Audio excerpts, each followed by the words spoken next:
Hello guys, welcome back to my channel. खूप दिवसांनी video बनवते, तर आज मला पिझ्झा खायची खूप इच्छा झाली होती, त्याच्यामुळे पिझ्झा बनवणार आहे मी आज। ब्रेडपासून पिझ्झा बनवणार आहे। खूप इझी रेसिपी आणि इन्स्टंट होणारी आहे, लवकर होते रेसिपी आणि टेस्टी लागते खूप। तर सर्वात आधी मी पिझ्झा टॉपिंग घेतलं आणि मेयोनीज घेतले, त्याला चांगले मिक्स केले आणि लावून घेतले ब्रेडवरती छानपैकी। नंतर मग तुम्हाला घरात ज्या भाज्या असतील त्या लावू शकता। मी कांदा, टोमॅटो आणि शिमला मिरची घेतले बारीक कापून आणि ते त्याला टॉपिंग केले प्रॉपर।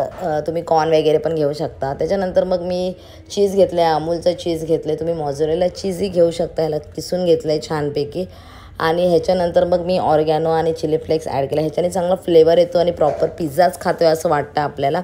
आणि हे झाल्यानंतर मग मी पॅन घेतले, पॅनमध्ये बटर लावलं आहे छानपैकी, ह्याच्याने क्रिस्पीनेस येतो आणि ठेवायचं आहे आधी। नंतर मग झालं झाकण ठेवायचं आहे, 5 मिनटं ह्याला ठेवायचं आहे, बारीक गॅसवरती ठेवायचं आणि चांगला मेल्ट व्हायला द्यायचं। अशा प्रकारे आपला ब्रेड पिझ्झा रेसिपी तयार आहे। तर व्हिडिओ आवडला असेल तर लाईक करा।